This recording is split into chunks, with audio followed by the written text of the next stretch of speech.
Well, the British royals have posed for a new formal photograph. She's the only splash of color in this picture, but take a close look at her tiara. Yeah? That's one of Princess Diana's favorites. It began quietly, not with a scandalous headline or a royal outburst, but with a single line in a digital archive. Early in September 2025, a Windsor archivist running a routine cross-check noticed something strange. The lover's knot tiara, one of the most precious pieces in the royal collection, had been relisted. Its status changed from reserved Princess Charlotte of Wales to temporarily reassigned, private use. At first glance, it might have looked like a clerical adjustment, but those who knew the code behind royal documentation understood what it meant.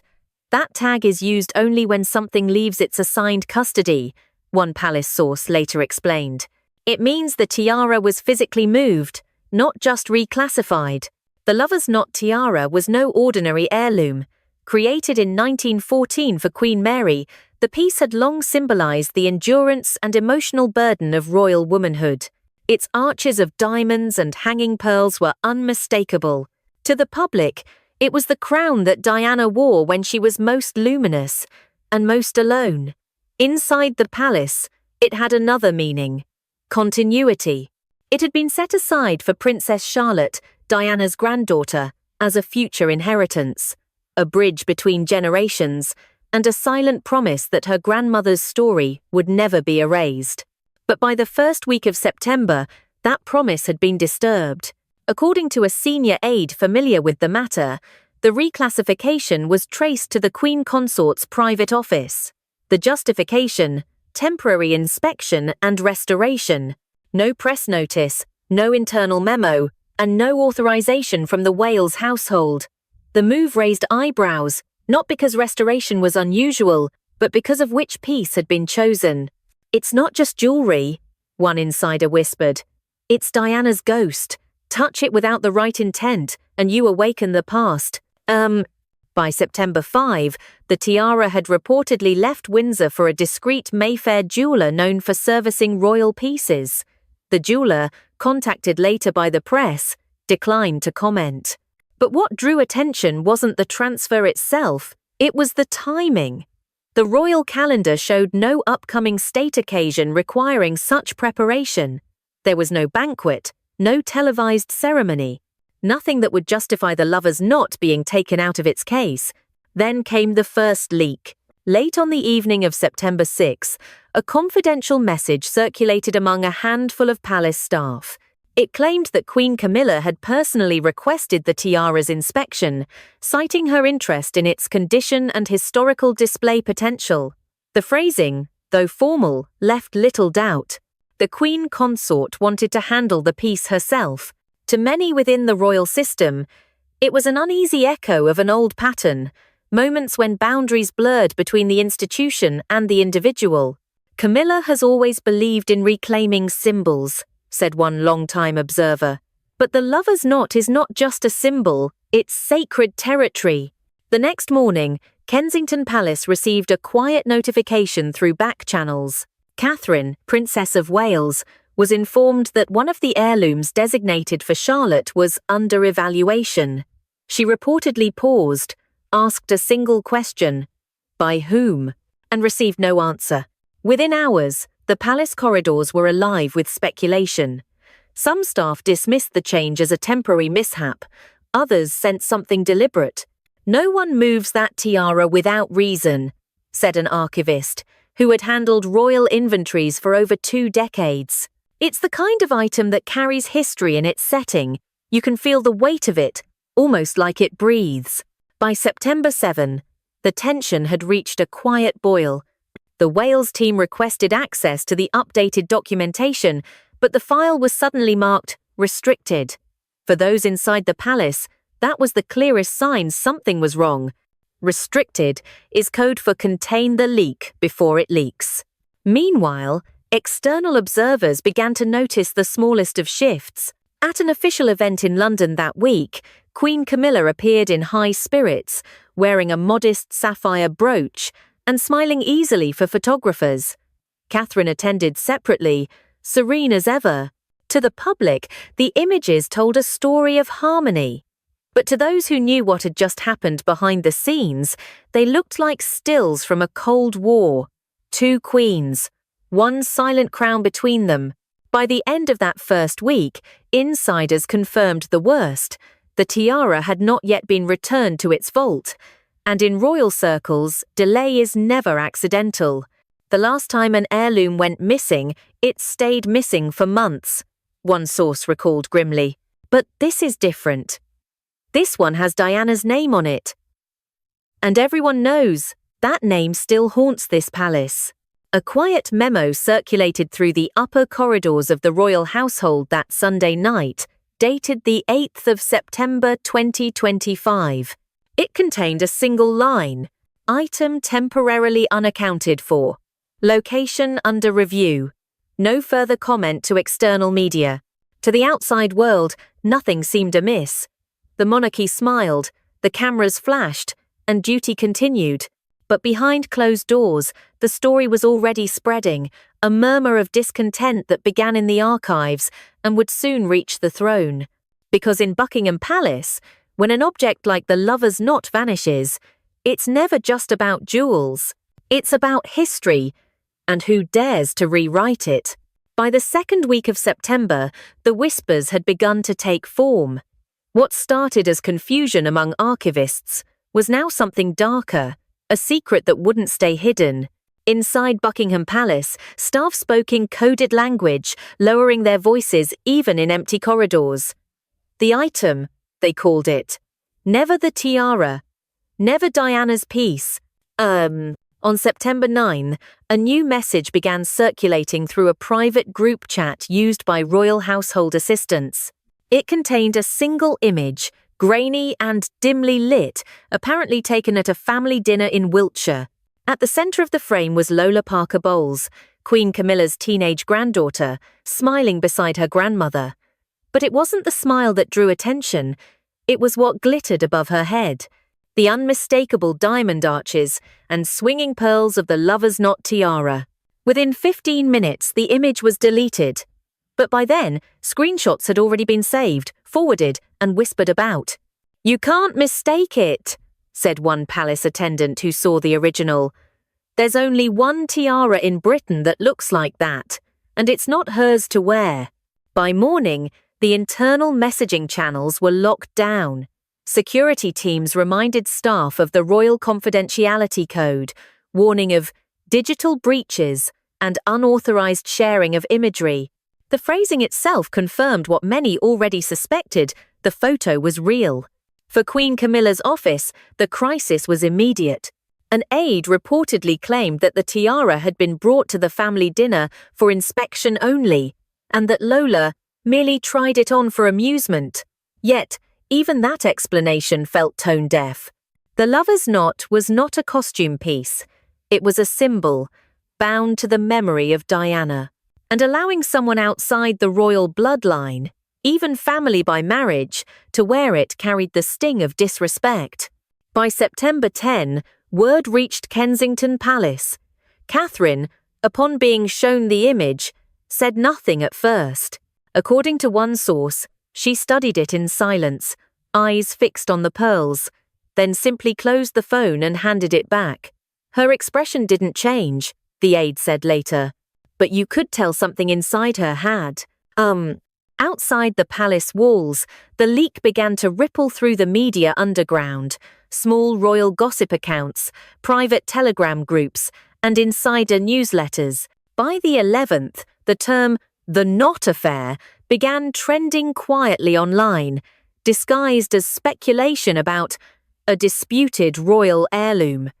No major outlet dared print the story, but the narrative had begun. Meanwhile, within the palace, damage control meetings grew tense. King Charles was said to be deeply concerned but determined to remain above the matter. Camilla, according to those close to her, was shaken but defensive. "She believes she has every right to access the royal collection," said one courtier. In her view, as queen consort, nothing within those vaults is off limits. But this wasn't about access. It was about perception. For decades, Camilla had struggled to win public approval, to step out from the shadow of the woman who once wore that very tiara. And now, with one careless photograph, the ghost of Diana had returned, luminous, uninvited, unforgiving.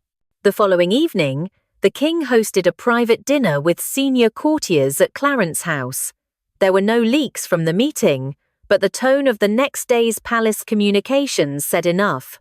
A memo was distributed across departments. Items of historical significance shall not be used for personal occasions without direct authorization from the sovereign.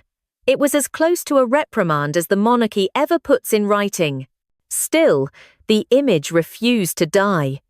Copies found their way into encrypted media channels, shared among royal watchers, jewelry historians, and a few daring journalists. "It's Diana's tiara," tweeted one veteran royal correspondent late on September 13, without naming names. "And it's been seen somewhere it should never have been." By then, Catherine had already begun to move. On the morning of September 14, she requested full access to the heirloom registry, citing the need to verify Charlotte's designated holdings. It was a procedural request, but everyone knew what it meant. "When the Princess of Wales starts checking the archives," one insider said, "something's gone very wrong." That same day, a quiet conversation reportedly took place at Windsor. Catherine met with a senior archivist who had overseen the royal jewelry records for decades. Together, they reviewed the digital changelogs. What they found would later become the foundation of a scandal: the exact timestamp of the Lovers Not reclassification and the user ID attached to it. CCO, short for Consort's Communications Office. When Catherine left Windsor that evening, she said nothing to the press waiting outside the gates. But witnesses described her expression as composed, her step deliberate. "She looked like someone who already knew the truth," said one reporter. By September 15, the palace had entered full containment mode. All digital access to the Royal Collection database was suspended for maintenance. Staff were reminded to route all questions through official channels. And yet, inside the walls of Kensington Palace, preparations were already being made, not for confrontation, but for quiet correction. Because by now, Catherine understood what few others did. The tiara's disappearance wasn't a random error, it was a message, one written not in ink, but in diamonds and pearls. And as one insider murmured that night, "When the Queen Consort crosses Diana's shadow, the palace holds its breath." The third week of September began in silence, the kind that feels heavy, deliberate, and watched. The image of Lola Parker bowls in Diana's Lovers Not tiara was gone from every server, but not from memory. Inside Buckingham Palace, the corridors had gone still. Staff avoided eye contact. Conversations stopped mid-sentence when doors opened. The tiara had been returned to the vault, or so they said, yet no one could confirm it. For Catherine, Princess of Wales, silence was never paralysis, it was strategy. She knew that every move, every request, would echo through the palace, so she moved slowly. On Monday, September 16, she arrived at the Royal Archives under the polite pretext of reviewing educational materials for an upcoming children's history program. It was the kind of appearance that seemed ordinary to the press, but within the institution, it signaled intent. Whenever she requests access herself, not through her staff, it means she wants the truth firsthand, said one senior aide. And she wanted it quietly.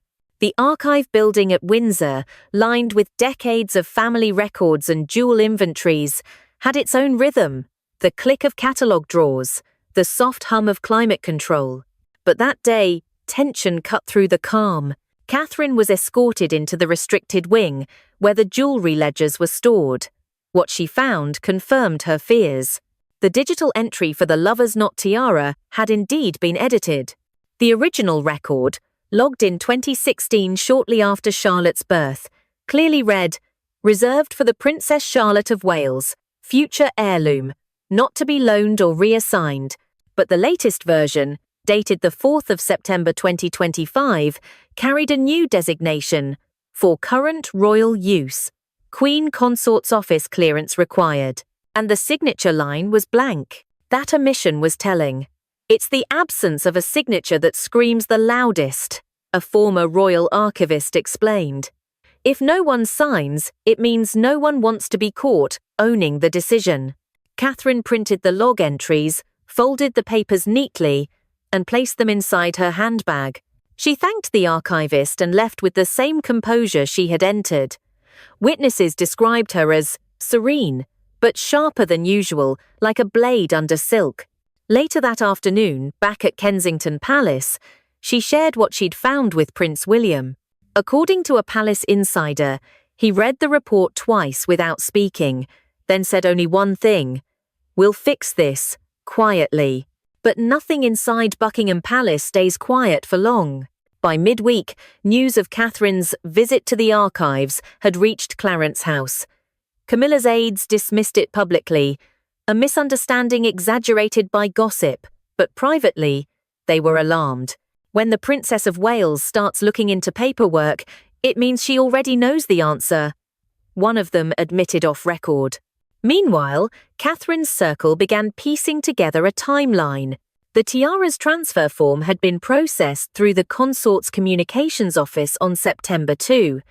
2 days later, the reclassification appeared in the digital system. On the same day, the jeweller in Mayfair confirmed receipt of a historic piece under royal authorization. It all lined up too neatly. "She doesn't make accusations," said a friend. "She builds cases." Outside the palace walls, rumours spread faster than official statements could catch them. Small tabloids ran veiled headlines: Duchess's crown drama, a missing tiara and a family rift. Royal watchers online began reconstructing the puzzle piece by piece. They noted the timing, the leaks, and Catherine's sudden visits to Windsor. "She's protecting Diana's legacy," one post read, garnering millions of views. The hashtags number Protect the Knot and number Charlotte's heirloom started trending. By September 19, the pressure had reached the king. Charles called a private meeting at Clarence House, attended only by his wife, the Lord Chamberlain, and 2 senior aides. "He wanted the matter contained," said a royal correspondent. "His greatest fear is not scandal, it's erosion of dignity." Camilla reportedly assured him it was a misunderstanding, that the tiara had simply been on loan for evaluation. The king nodded, but those who know him say his silence spoke volumes. That same evening, Catherine made a quiet phone call, not to the press, not to any aide, but to the archivist who had helped her. She asked one question: "Has the entry been restored to its original status?" The archivist hesitated. "Not yet," came the reply. "It's still pending clearance." "Then keep it open," Catherine said softly. "I'll handle the rest." By the weekend, the atmosphere across the royal residences was brittle.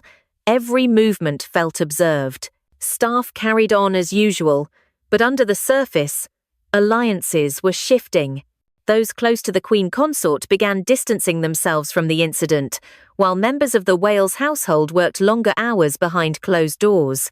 "It wasn't open warfare," said one insider. "It was the sound of walls moving." Then, late on September 21, a second internal document leaked. An unsigned note circulated to the Royal Administrative Board. It stated, "Certain reassignments of ceremonial heirlooms have occurred outside standard authorization. Internal audit recommended." The leak reached the press the next morning. For the first time, mainstream outlets reported the story, cautiously, without naming anyone. But readers didn't need names. The outline was clear: a historic tiara, a disputed reassignment, and a silent divide between the 2 most visible women in the monarchy. As one palace veteran remarked that night, "These things start with an object, but they end with a reckoning. And this one has Diana's shadow all over it." By the end of that week, the lover's knot tiara was officially marked, restored. But for Catherine, the restoration wasn't enough. Something larger had been set in motion, not just about jewels, but about truth. And truth, once uncovered, has a way of shining brighter than any diamond. By the fourth week of September, the palace looked serene from the outside, gold gates polished, press briefings calm, and every portrait of unity intact. But inside, the walls were humming. The tiara had been quietly restored on paper, yet unease lingered like perfume that refused to fade. Everyone knew what had happened, though no one dared to say it aloud. The Queen Consort had overstepped, and the Princess of Wales had noticed. On September 23, Buckingham Palace prepared for a charity reception celebrating royal patronages. Catherine and Camilla were both scheduled to attend. It would be their first public appearance together since the Knot affair began. The press anticipated elegance, insiders braced for frost. They arrived within minutes of each other. Camilla in pale silver silk, smiling wide for photographers. Catherine in deep navy, calm and statuesque. The two women greeted politely, a nod, a touch of gloved hands, nothing more. But to those who knew how to read palace language, the air between them was sharp enough to slice glass. They didn't exchange a single glance during the opening speech, one reporter later said. It was like watching two people share the same spotlight but different worlds. Behind the scenes, aides whispered about a recent leak, a confidential audit memo confirming that an heirloom of significant historical importance was reassigned without proper authorization. Though the palace refused to name which item, no one was fooled. When they say heirloom, they mean tiara, murmured one senior footman. Catherine, however, showed no sign of agitation. She moved gracefully from guest to guest, speaking about early childhood programs and education initiatives. Yet observers noticed her tone, courteous but detached, the kind of measured warmth that comes when anger has cooled into purpose. She's beyond upset, said a friend.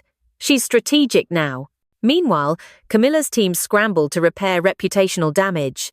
The Queen merely intended to preserve an item of beauty, one of her aides briefed off the record. It was never personal. But inside Clarence House, sources painted a different picture. She's furious, one staff member confided. Not because of the tiara, because she's lost control of the story. By midweek, the king convened a quiet meeting with both women separately. With Catherine, he was gentle. The public must never sense division, he reportedly told her. You've done what you needed to. Now let it rest. She agreed politely, not promising anything. When he met with Camilla, the tone was firmer. The symbols of this family belong to the crown, not to us, he said, according to a senior courtier. They carry ghosts. Camilla didn't respond. Those present described her as withdrawn, almost pale. She looked like someone who had suddenly realized how much power an image can hold, said the courtier. Especially an image tied to Diana. Outside the palace, the media frenzy grew louder. Photos of Catherine and Camilla at the reception went viral. The contrast between them, the navy calm of the princess and the tight smile of the Queen, became tabloid fodder. A tale of two crowns, one headline declared. One worn by right, one borrowed by privilege. The tension wasn't confined to the women. Among palace staff, allegiances began to shift. Archivists and aides who had once reported directly to the Queen Consort's office quietly deferred to Kensington Palace for confirmations. People could sense where integrity was, said one insider. And that's where loyalty flowed.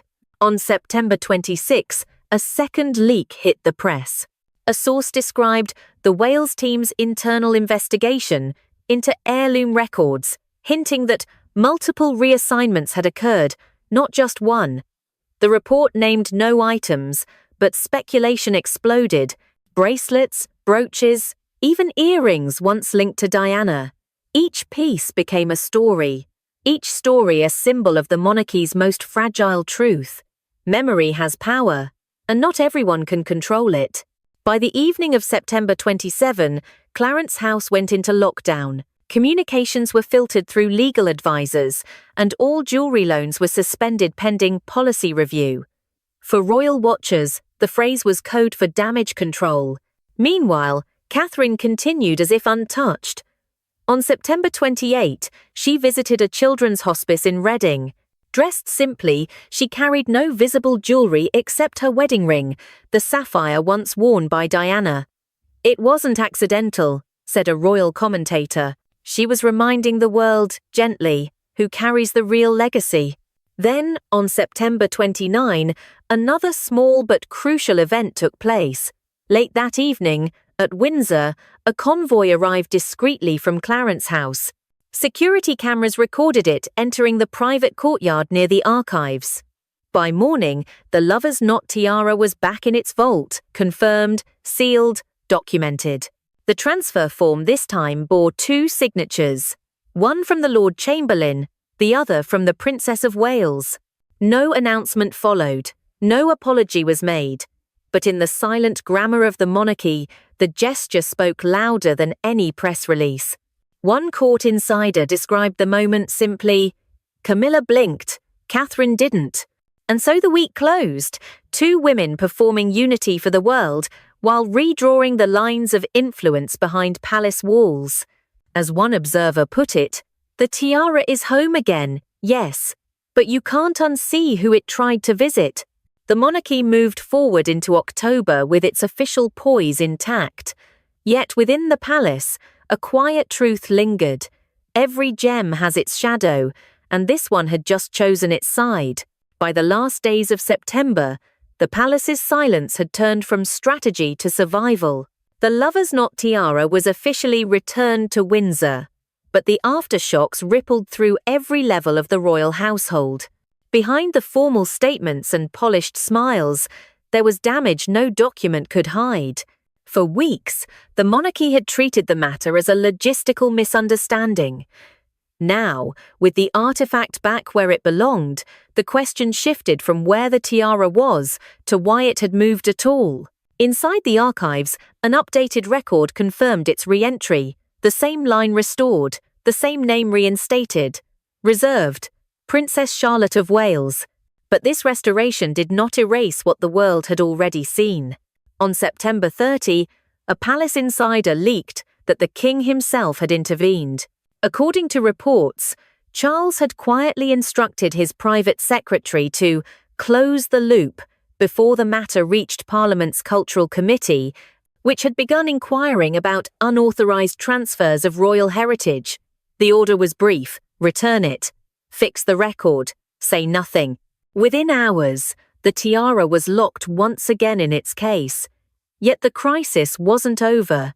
It had evolved. In early October, the Queen Consort's office issued an internal note attempting to clarify her position. Her Majesty has always respected the historic value of the royal collection.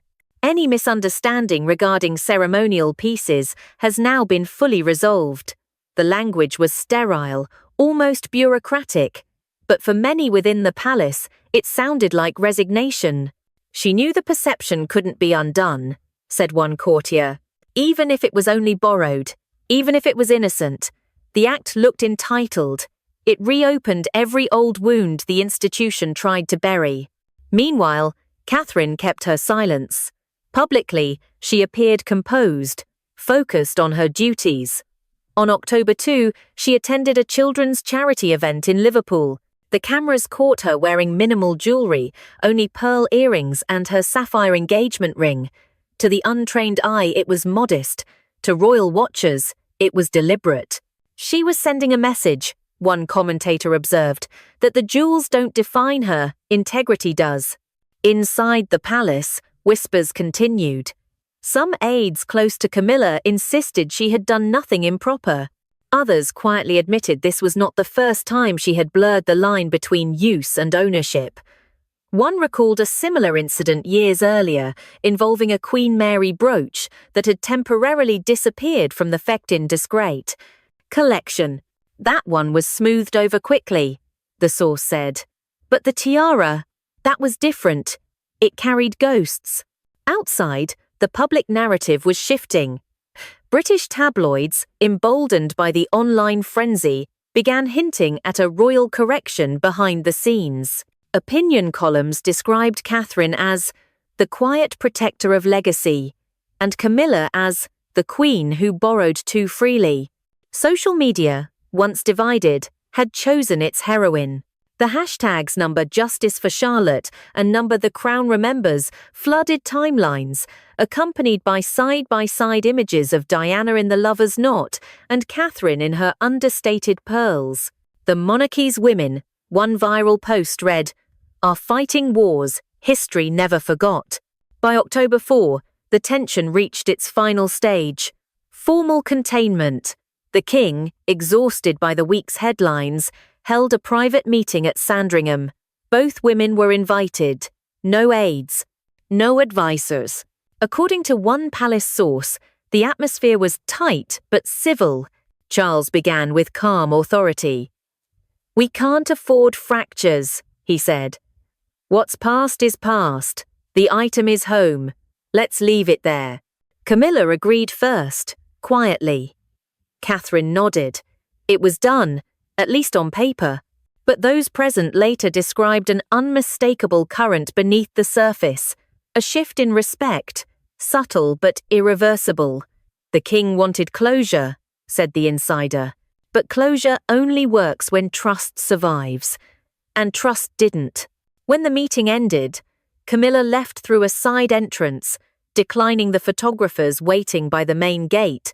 Catherine, leaving moments later, paused briefly before the cameras, one hand on the car door, the other resting near her heart. She smiled softly, not out of triumph, but of composure. She had won without speaking, one correspondent wrote the next day. And everyone in the palace knew it. That weekend, as London prepared for the state banquet marking the opening of Parliament, whispers began again. What would Catherine wear? Would she appear with the lover's knot, the jewel at the heart of the month's most delicate scandal, or let it rest, symbolically untouched?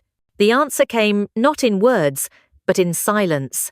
On October 6, as final preparations for the event began, a small notice circulated internally through the palace's jewellery department. The lover's knot tiara, to be released for ceremonial use on October 8 under direct authorization of the Princess of Wales. No explanation, no statement. Just a line in the record, quiet, decisive, final. And so the week closed on a breathless calm. The tiara was home, yes, but its story had changed. It was no longer just Diana's or Charlotte's. It had become something else entirely, the unspoken proof that Catherine understood power better than anyone had realized. As one palace veteran put it, Camilla played with history. Catherine guarded it. That's the difference. One wears the crown, the other defines it. The night of the 8th of October 2025, Buckingham Palace gleamed under chandeliers and camera flashes. The state banquet for Parliament's opening was a display of unity, tradition, and royal grace. Yet for those watching closely, one moment stole the night. As the orchestra played and dignitaries turned toward the entrance, Catherine, Princess of Wales, appeared, poised, serene, luminous, wearing the lover's knot tiara. The pearls swung gently beneath the lights, just as they had when Diana wore them decades ago. Gasps rippled across the hall, followed by a silence charged with understanding. The tiara was home, not in a vault, not in dispute, but where it belonged, upon the head of the woman who would one day be queen. Catherine didn't make a statement. She didn't need to. Every movement, the calm smile, the nod toward the king, the way her eyes lifted beneath the weight of history, spoke louder than any press release. To many, it was a quiet act of reclamation, not vengeance, but restoration.